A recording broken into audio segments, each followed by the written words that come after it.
The time is now 5:30, and we're going to call to order the public safety meeting of October the 7th, 2025.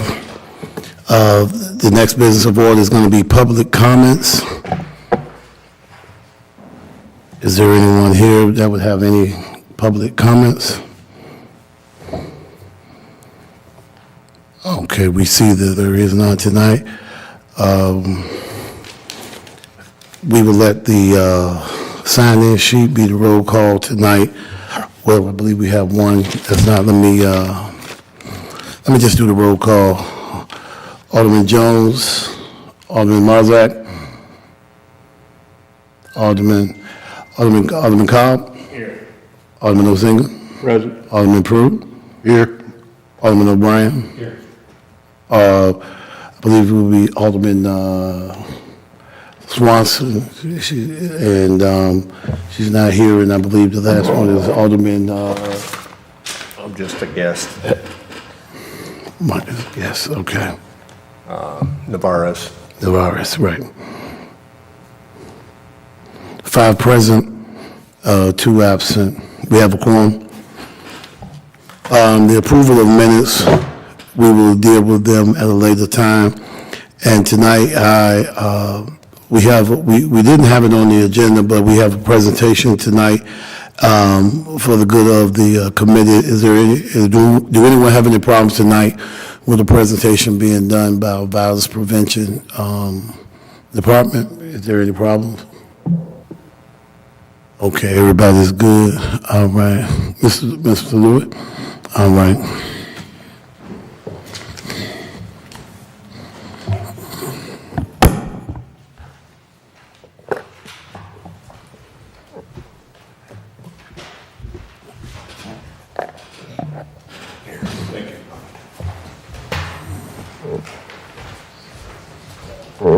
Thank you.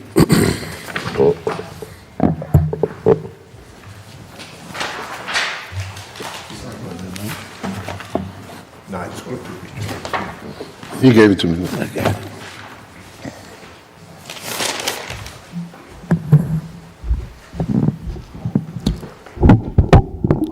Good evening.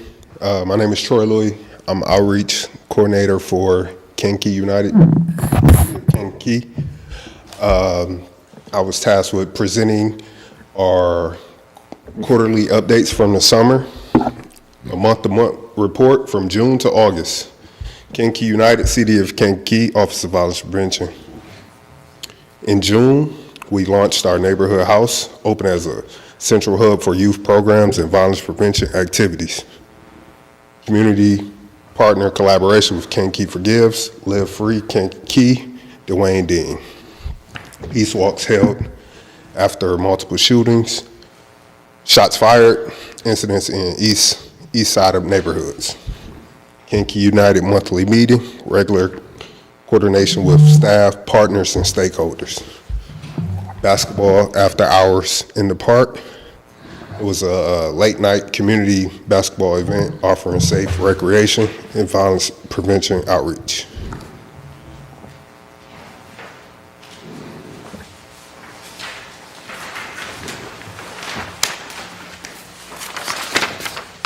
For July, we had Leading the Way tour, Kankakee with Cities United. Bike Against Violence, 25 youth joined community leaders and police for a 10-mile ride through neighborhoods most impacted by gun violence. Peace walks following multiple shots incidents, Kankakee United organized neighborhood walks. Peace walks where residents, community members, organizations, and staff walk the blocks to show presence, pray, and reclaim safe space. Peace walks. After shots fired near River Street, Kankakee United organized a peace walk with community partners to bring continued awareness to gun violence and survivors that are impacted. Kankakee United monthly meeting, continue cross-sector coordination. For August, back to school bash, provide school supplies, games, and resources to prepare youth for a positive start to the school year. basketball after hours in the park. We had another event in August. We had a fresh look braid and cut-a-thon prior to school starting. Another peace walk following multiple shots fired incidents and 2 survivors on the east side. Kankakee United organized neighborhood pop-up and peace walks where residents, faith leaders, and staff walk the communities to show presence, pray, and reclaim safe space.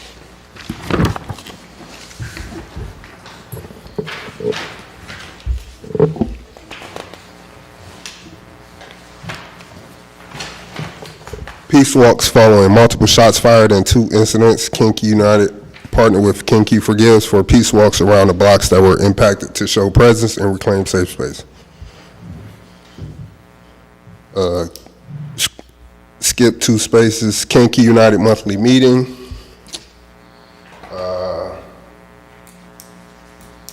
Scroll down to collective impact. Monthly meetings assure continuous collaboration and alignment across community partners. Peace walks, immediately, our goal was to have these within 24 to 48 hours of any shots fired or any shooting incidents within the community. Community visibility, peace walks after every major shooting or gunfire incident. This has been very receptive to our community members. A lot of them who answer the doors are very welcoming to our efforts in supporting the community and letting them know we care and are there. Youth engagement through the neighborhood house, boxing, biking, skating, and basketball. Youth were consistently offered safe and positive outlets.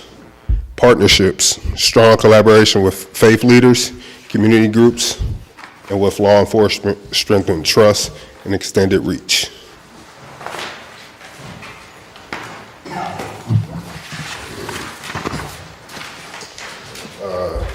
You will see our dashboard for the summertime, as well as a data spreadsheet of our impact within the community. Any questions?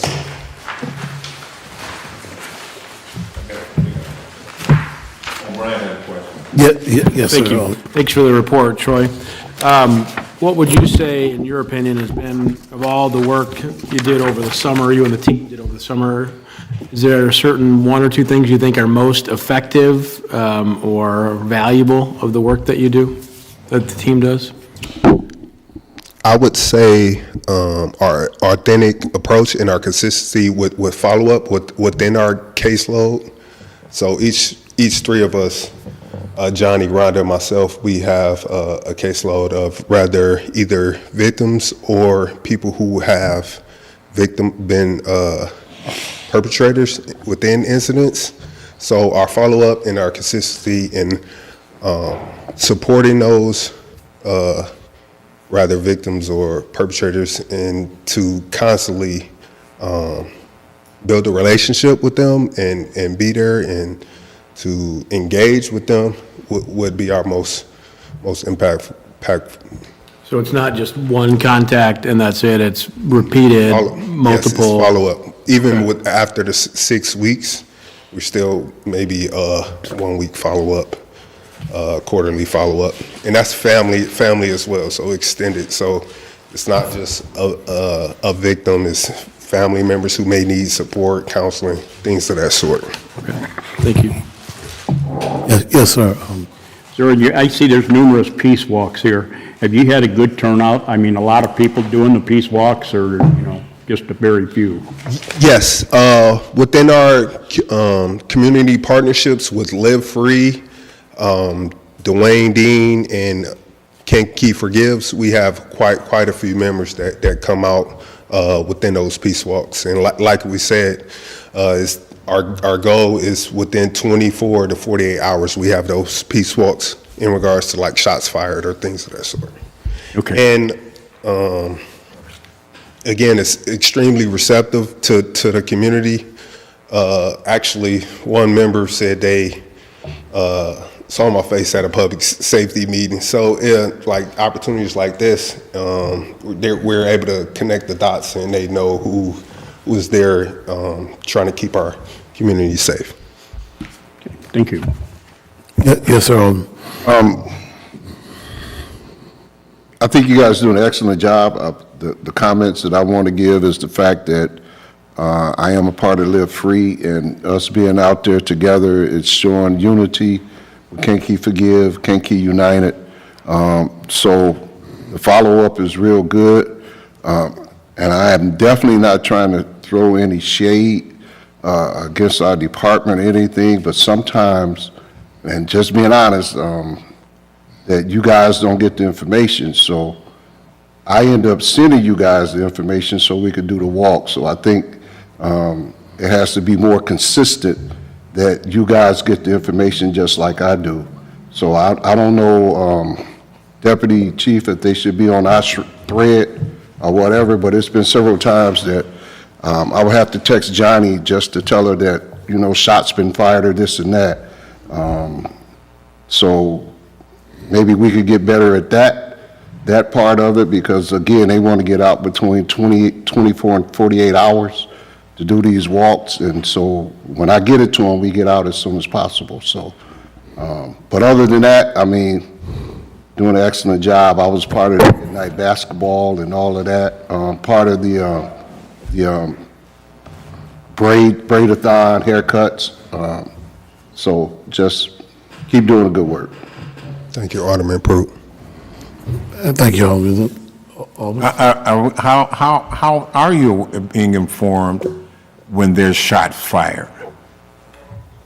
Is it only Alderman Pruitt? You don't, I mean, you just don't go out, it just can't be Alderman Pruitt.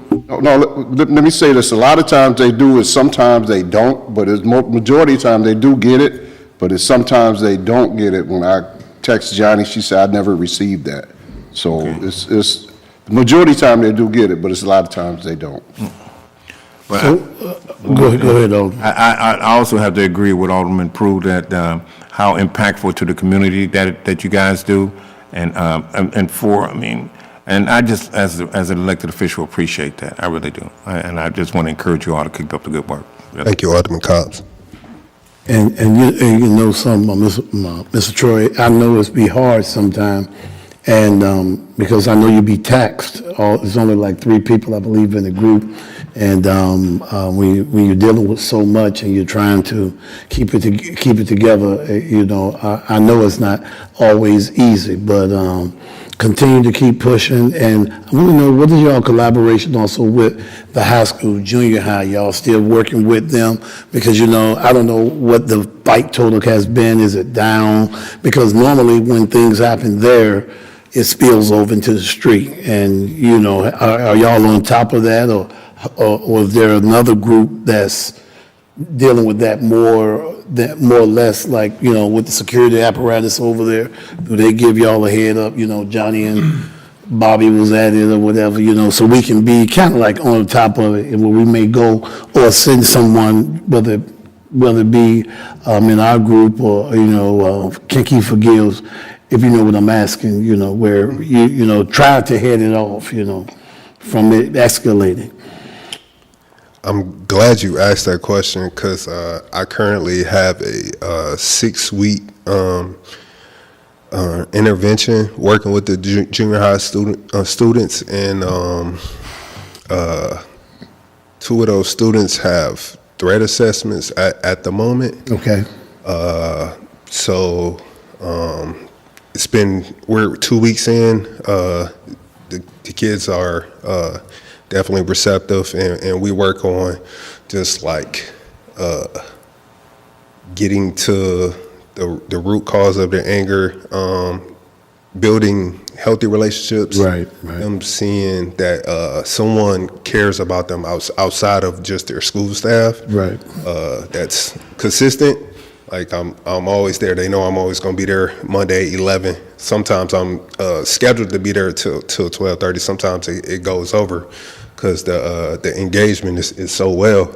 So and then I also support the high school on Thursdays from 12 to 1. And I've been pulled in with conflict mediations with the situation that goes on that spills over out in the community that goes back into the school. So I'm glad you asked that question. Right. And I'm hoping that we can continue to work with the school and all of that. 'Cause I believe we're trending in the right direction. I always say one thing is too much, or one homicide is too much, but one thing you have to do, if we're real and being honest in our community, that, we're trending in the right direction, as we're going in the right direction. That's what it's all about. Man, because, I'm still hurt about, the situation just happened, and, I'm assuming y'all went down there on that day, because, it's a public safety situation. It was, there was, everybody be heartbroken, and, to see all the balloons and all of that out there. And I'm assuming, I don't know what day y'all went. I didn't see y'all. Did y'all go over there yet, over on Evergreen? Johnny supported from Friday night. Okay, Friday, okay, y'all was on scene, good, okay.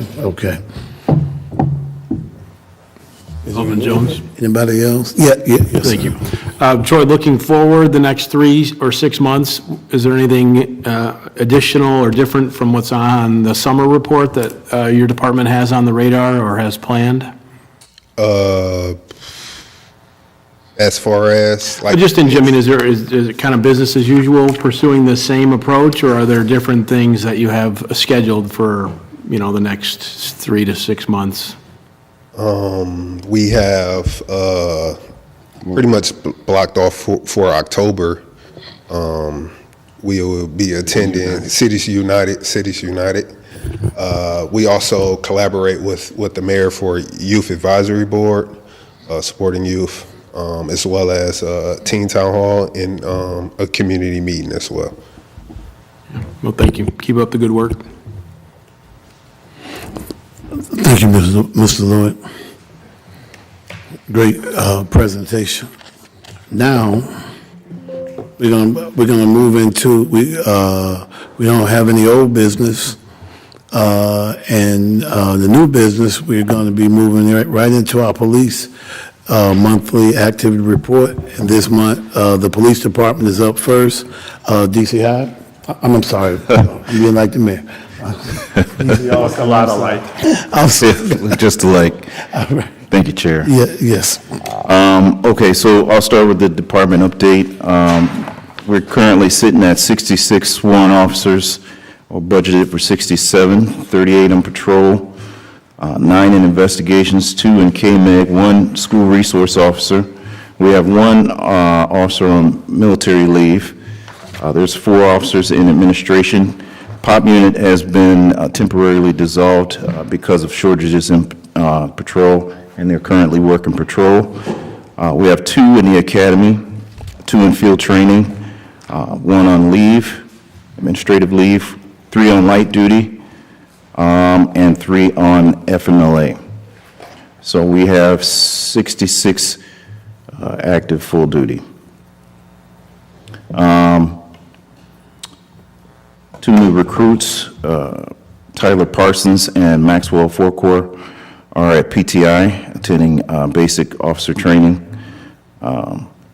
Wade Long and Benjamin Matthews are currently in their 2nd phase of the FTO program. Lateral entry and new hires, the application process is currently closed for both of them. However, we are trying to get 1 officer into the academy in January. We have 3 slots reserved for January 2026, May of 2026, and August of 2026. In the month of September, Kankakee Police Department recovered 9 firearms. KMEG recovered 4 firearms as well. There were also 3 firearms recovered from the ATF task force. That's not on the report. However, those were 3 other firearms that were recovered. We currently have approximately 250 Ricotta cameras deployed throughout the city, and they definitely help us solve a lot of our crime. And actually, the Ricardo camera caught some of the incident that happened on Friday. However, the lighting was insufficient to help identify the suspects. But the cameras are working really well, and our officers use them all the time. All officers are currently in compliance with Let's Be training standards. The overtime for August through September 20th totaled 679.5 hours, totaling $45,771.83. A lot of that was attributed to the regatta. We had an extended amount of individuals or officers assigned to the regatta and working the regatta to ensure that that was safe. I want to say about half of our hours for the month of September were attributed to the regatta. You can see in comparison to last year, we had 267 hours total and $16,000 expenditure. Any questions about the overtime? No, keep you good. Okay, seeing no questions, I'll go to the bills. Our largest expenditure in the bills is $62,934 for dispatch, which is our share of 2/3 of the dispatch service that we pay for CANCOM, minus the fire department portion of it. And the other large expenditure in the bills was PTI, basic law enforcement, for Ben Matthews and Wade Long. That money is reimbursed by the state of Illinois.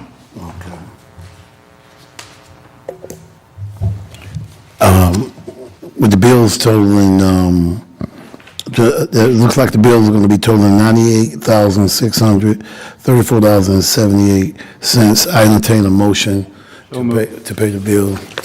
Second.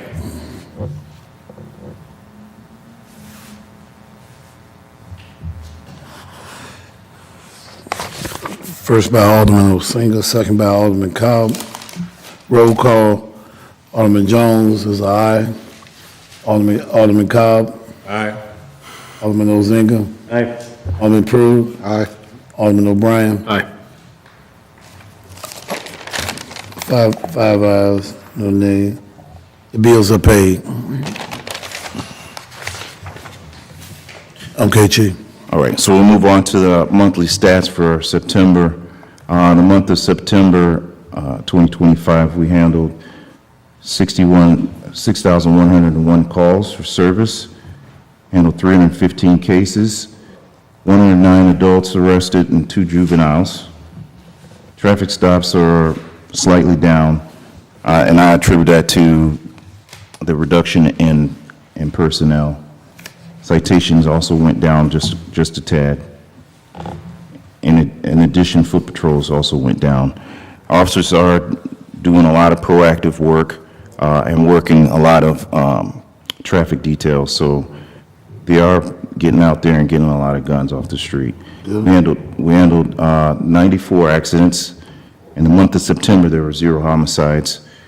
However, there was 24 shots fired incidents, and 2 were categorized as fireworks. We did have an increase of mental health calls. As you can see, there are 48 calls. Excuse me, there's a slight decrease, but still kind of high. 50 for the month of August and 48 mental health calls for the month of September, which is quite high. And domestic violence-related calls are still relatively high. 128 calls for domestic, 32 domestic battery calls, and then 55 domestic disturbance calls. So there's quite a bit of domestic violence calls, and those are some of the most dangerous calls that we handle. There's been an increase by our officers of business checks and extra patrols. We've done quite a few extra patrols in the Crest Lane area. We've seen a reduction of activity in that area. since we've worked hand in hand with POA to ensure that non-residents aren't on the property. So we've had several meetings between the state's attorney's office, the mayor, and the police department and their staff to ensure that they increase measures out there to reduce a lot of the crime. They're implementing more cameras, more lighting. They've implemented vehicle stickers, a tow policy, and they're also planning to put up fencing and gates to try and reduce the after-hours parties that happen over there. So we've seen quite a reduction in activity over there in the last few months. DC, I want to, let's pause right there. I just want to really thank y'all for the effort because it was kind of tough, early in the year, but through your consistency with Chief and the mayor and everybody working together and not giving up. And I really want to commend, the city and even, the city council. We all hung in there together because it was touch and go right there. We had different things happen, but it's been pretty good lately, and I really commend that on everyone working together on a collective effort. And I want to say thank you, being the 7th Ward Alderman. Thank you, Chairman. We really appreciate that. And I'd have to also give a shout out to Kankakee United and Kankakee Forgives because they've been doing a lot of pop-ups out there as well. Yes. And trying to mitigate a lot of the problems and give people other opportunities to make better choices.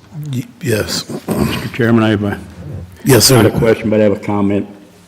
As I look at these stats, in a little over 2.5 years, officers have taken 297 guns off the street, just in the city of Kankakee. That's big. And it's amazing we haven't had a shooting incident Yeah. between a bad guy and a police officer. I mean, guys don't understand what's going on out there. Wow. 300 guns in 2.5 years. Enough said. Yes, I like that. I like that. So anybody have any questions about the stats? I'll move on. Calls for service per beat, K-21 has always been the highest call volume because that's kind of where our retail hub, we got Walmart and that out there. And we have both hospitals, well, one hospital on K-21, so there's quite a few calls that come from there, but nothing out of the ordinary. Any questions about the calls for service? And once again, K-21 is 2 wards, 3rd and 4th ward combined, correct? Yes, sir. Yeah. We'll move on to the monthly citations. In the month of September, we wrote 470 citations, which is down slightly a little bit from the month of August, which we wrote 507, but pretty much on the average for the year.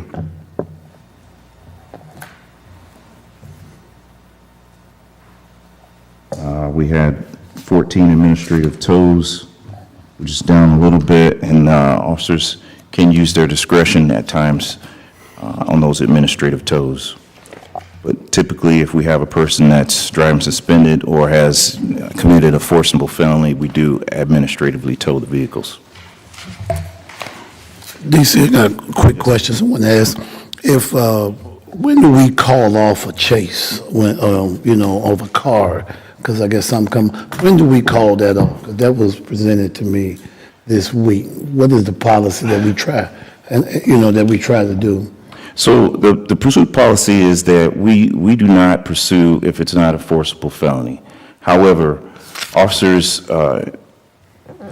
take a few minutes or a few seconds really to evaluate what's happening during an encounter. Okay. So when an officer calls out that they're performing a traffic stop and the person or the perpetrator is not stopping, the supervisor on shift will authorize the continuance or terminate the stop. So that's how it works. Okay. So typically, if it's not a forcible felony, which, a heinous crime, bodily harm, imminent death or threat of death, they're to discontinue the chase. Okay, all right, thank you.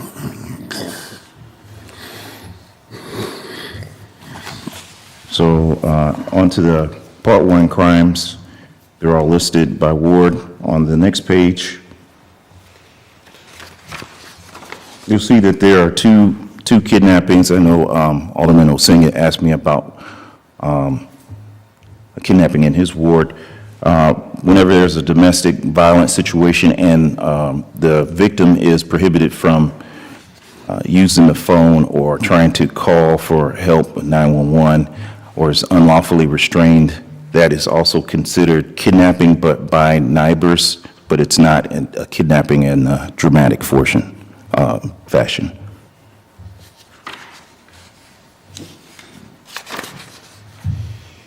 You see quite a few deadly weapons calls. That's mostly the guns that we've retrieved. That's a lot. And DC, you're not just retrieving little cap guns. Are you retrieving guns, what they call that thing they got, the switchers? Have you ever retrieved any of them things? There's been a couple of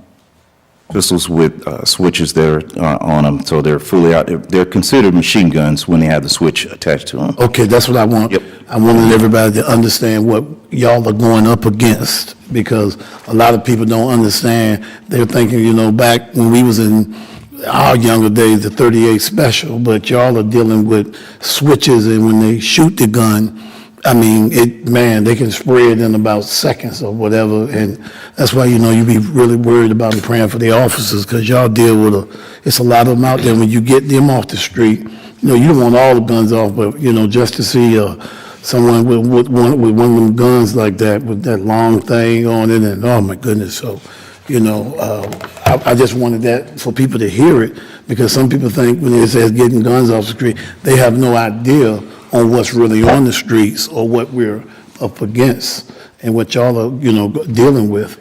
No, sir. There's not your pump-action shotguns and double-barrel shotguns now. You got high-capacity magazines, 30, 50-round drums and magazines, and we've recovered rifle rounds, rifles, and a variety of different weapons off of the street.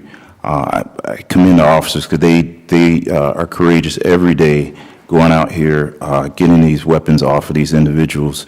And, I'm extremely proud of what they do out there every day. Thank you. Chairman? Yes, sir. I was asked the question, how many officers you have per shift? Is it 6? Working the street, the shift, the minimum is six officers, five officers and one commander. supervisor, but it all depends on who's working that day. We can have up to 10 officers at a time, but typically it's 5 and 1. Okay. Very hard question, but what do you find is the most calls? What shift? I would say that domestic violence calls are the highest volume call that we have on afternoon and midnight shift. Day shift has seen a pickup of different types of calls. We've had a lot of fights, a few shootings, one stabbing on day shift. But typically, day shift is more working on the downtown area and responding to other miscellaneous calls. But midnight shift is always used working on the bars and the after-hours parties. That's what they typically work on. Thank you. Well, for the aldermen that are here, we can look at our wards, if y'all have any questions. Anything, that they got the crime index.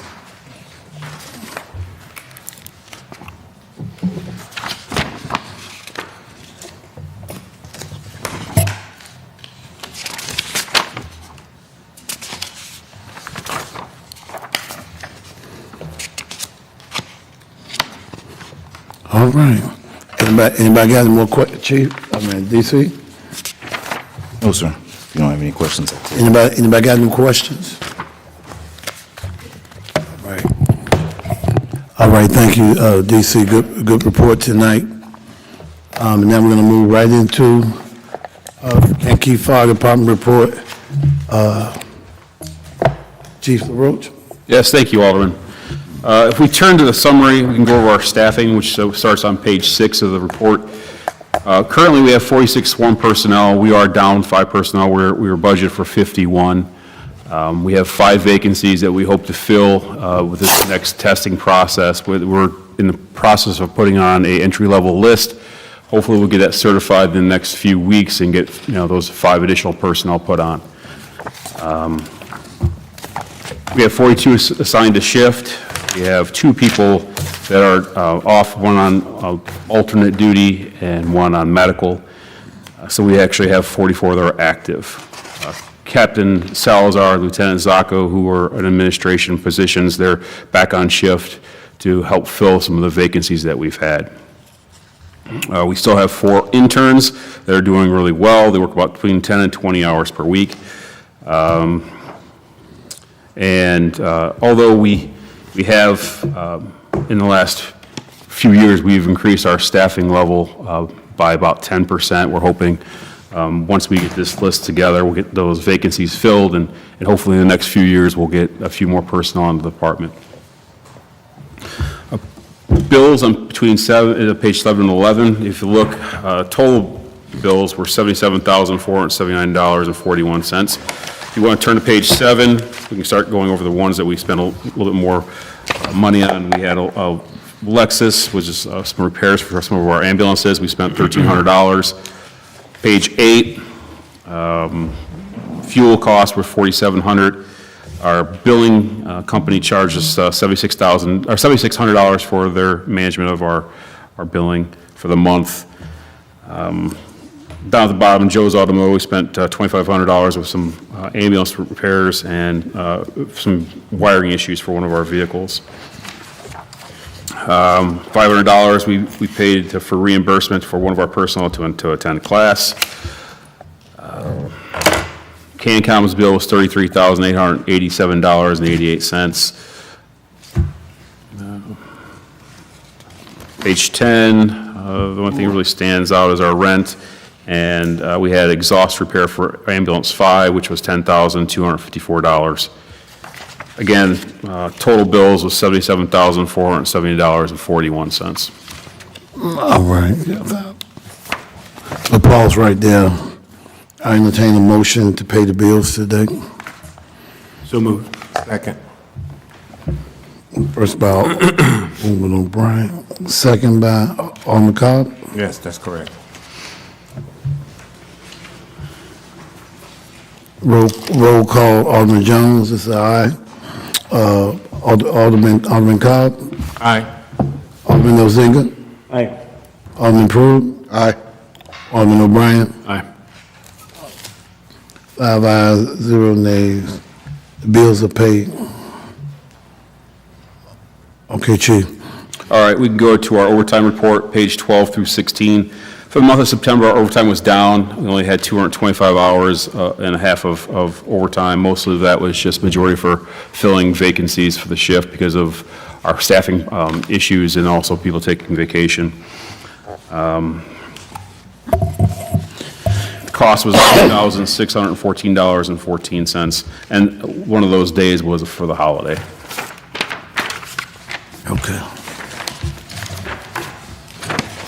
Page 14, it'll show you the comparative overtime for the 2025 and 2024 year. We are down quite a bit in the overtime categories for 2025 comparably to last year. Right now, we have about 76% of our overtime budget remaining for the rest of the fiscal year. Okay, good. If there are any questions on the overtime?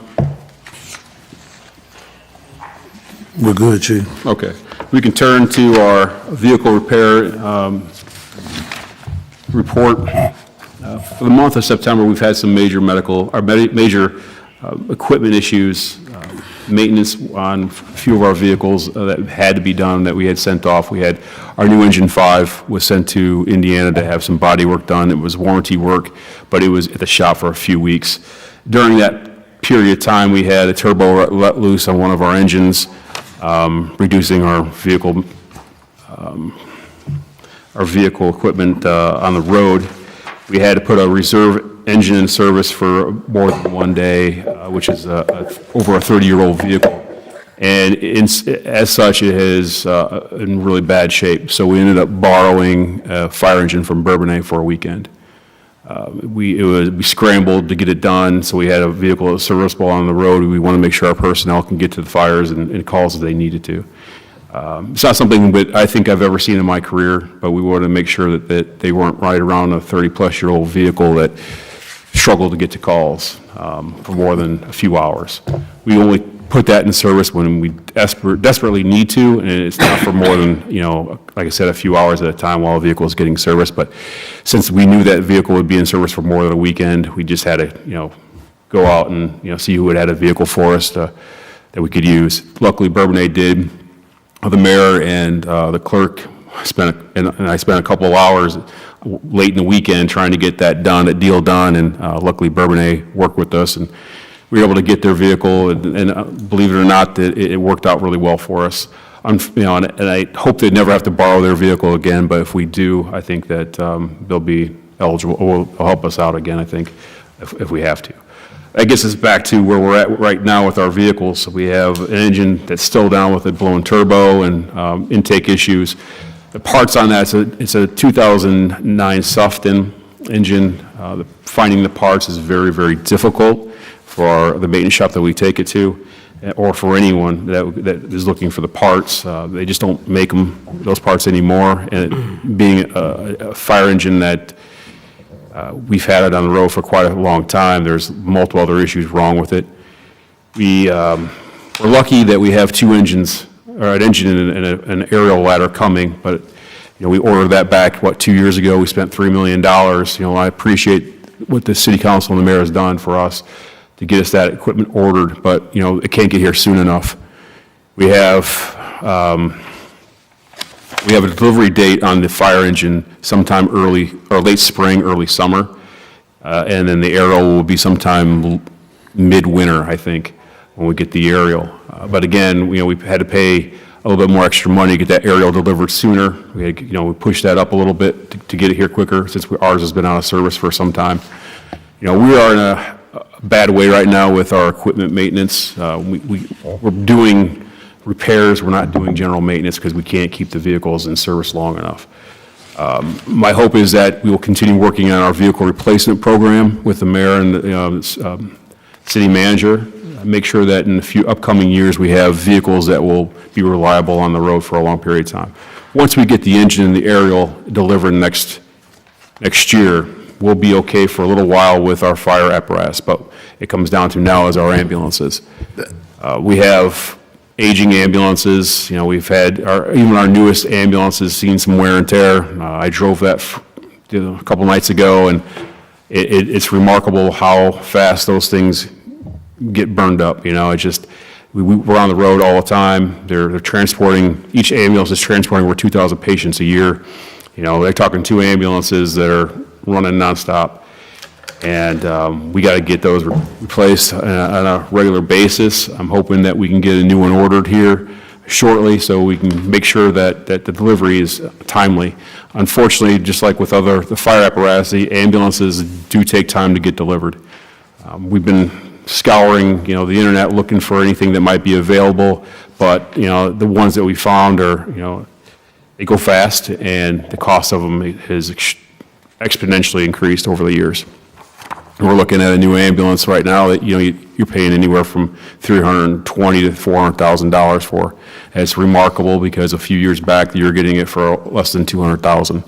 Same type of build, but we're going to need it. That's something that we have to look forward to, and hopefully get something ordered and get it and again, a replacement plan put in the works where we're ordering one every so many years.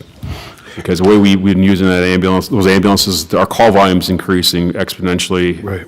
We're talking 10% every year for the last few years. Before long, those brand new ambulances will have those wheels ran off of them. So something I got to work on with the city manager and the mayor and this committee. Chief, quick question. So, what's the newest one we got? Where we at right now? What is the newest? Was it the 19? Is that No, the- 2022. We We got do that have- just a few years back, yeah. And how, what does it cost us when we are borrowing ambulances? Because I saw Allied, and I think, was it Allied? So we haven't borrowed an ambulance for a while. Luckily, we bought that used one from up north, and that's been helping us out. But that, again, we're buying a used equipment, trying to just to make do for, until we get the new ones in place. But it hasn't cost us anything yet to borrow an apparatus. You know, the fire engine didn't cost us a lot, although we did break Bourbonnais chainsaw, so it did cost us a little bit when we had it, yeah. Yeah, it was, you know, something that is easily repaired, but as for the ambulances, we haven't borrowed one for some time. Okay. Now, we have been real close. I mean, we've been looking around, calling places. I called Riverside and St. Mary's to see if they had anything available for us, and luckily, we didn't need it. Okay. But yeah, we are in a position now, we have to make sure that we have orders in place, you know, moving forward soon, and then a plan in place moving forward that every so many years we're buying these ambulances.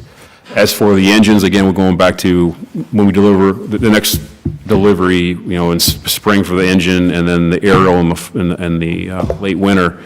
Once we have those, we'll be okay for a short period of time, but we're gonna have to look at replacing engine 4. Engine 4 has been on the road since 2005. We did have it refurbed a few years back, but even so, we have to get other repairs done that, you know, we didn't get the refurb portion of that completed. Engine 4 is going to be a costly vehicle to replace. I did a quick request from a manufacturer to see what it would cost to replace that engine today at the similar build as what we have back in 2005. We're talking $1.4 million at today's dollar. Wow. The way that the engine should be built to replace that vehicle we have. The costs, again, are exponential. I don't know how fire departments stay in business, you know, especially protection districts, to continue affording these vehicles.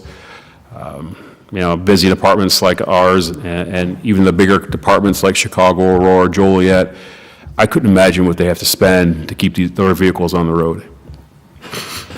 Chief, if you had a wish list, I know we got a tower truck and another truck coming. Right now, if you had one piece of equipment that you'd like to have on a wish list, number one piece of equipment, what would it be? Other than the ones that are going to be delivered. Other than the ones we got on order, I need an ambulance. new ambulance. And that's like 300,000, somewhere in that. 320 to 400, depending on what you find. Yeah. Okay, thank you.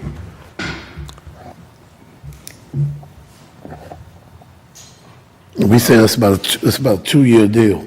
Delivery time on a new ambulance, we've been told between 2 to 3 years. Yeah. Man.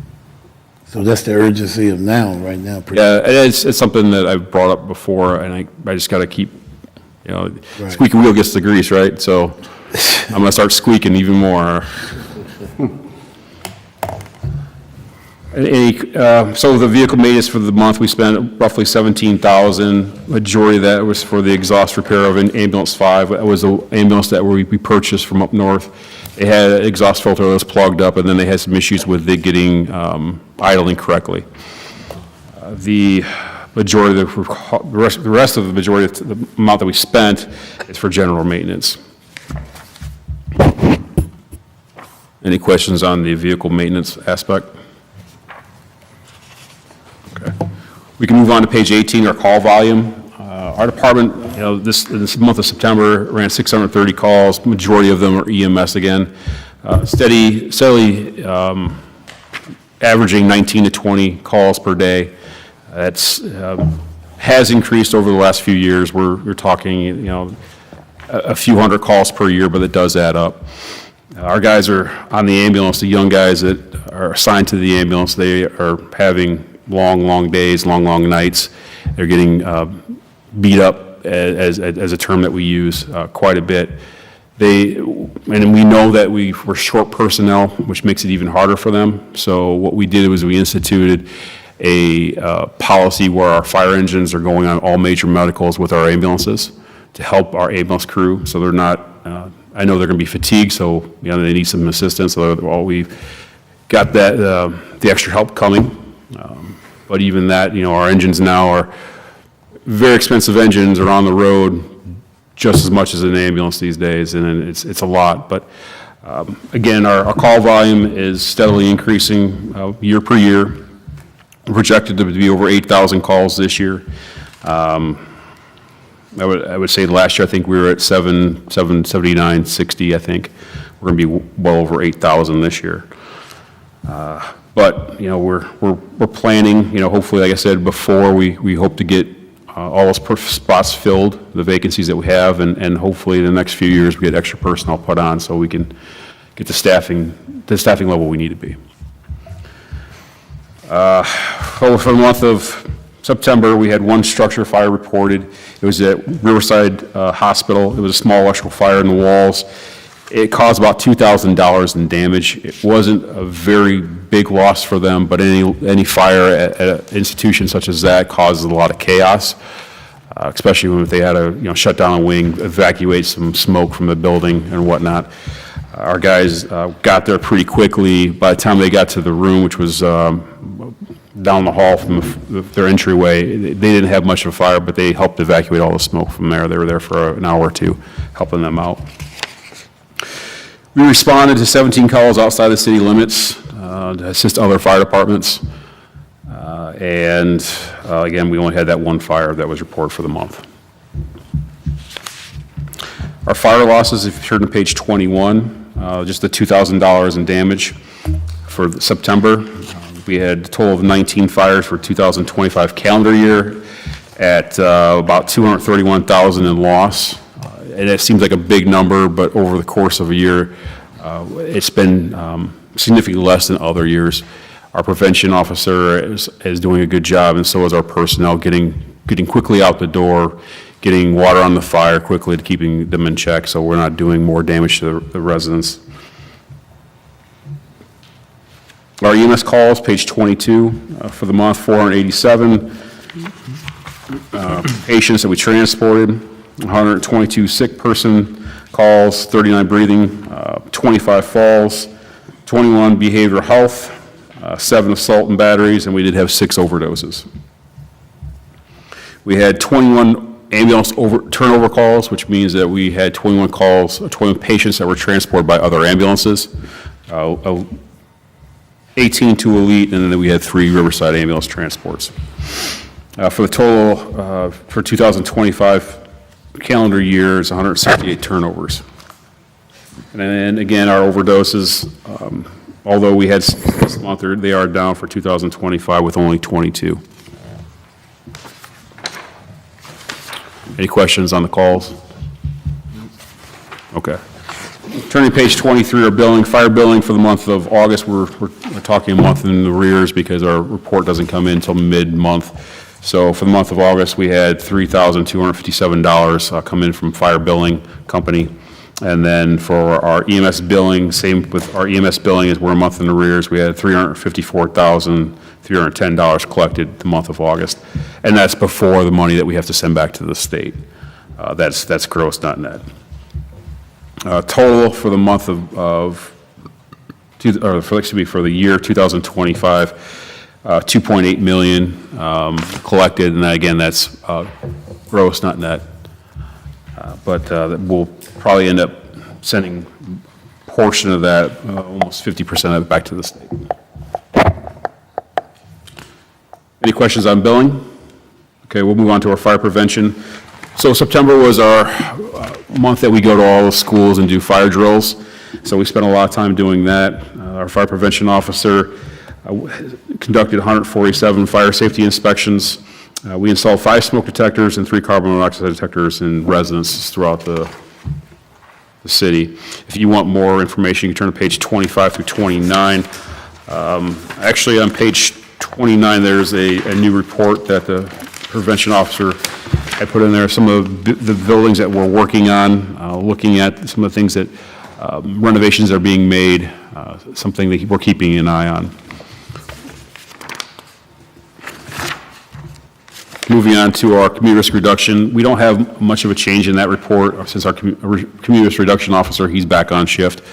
He comes up and does some work every once in a while when he has time, but we haven't had any change in the programs that he's conducting right now.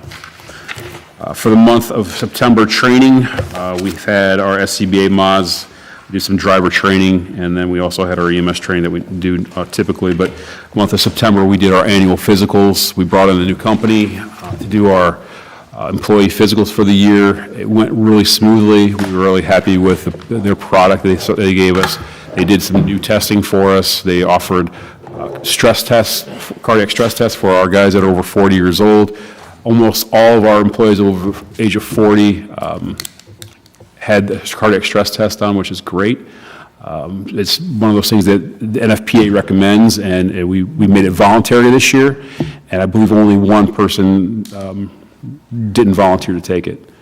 But that's great, and all of our personnel passed their physical, and we're happy about that too.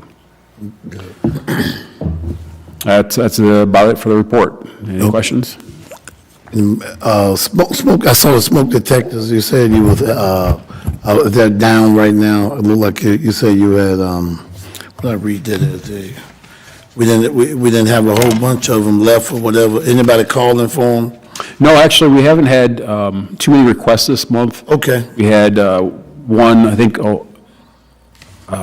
over in the second ward that called and asked for some detectors put up, that we put up. But when we go on calls, when our ambulance goes on calls, or fire engine goes on calls, they're in a residence, and they know that the person needs smoke detectors, we'll install them then. So that number may be a little skewed that I gave you. We don't typically keep track of every detector we install. We do keep track of ones that are scheduled, though. Okay. All right, thank you, Chief. Awesome report. We have no need for executive session. Right now, we have any alderman comments? All right. We see that the time is now 6:27. I entertain a motion to adjourn. Second. All in favor? Aye. All right, thank y'all so much.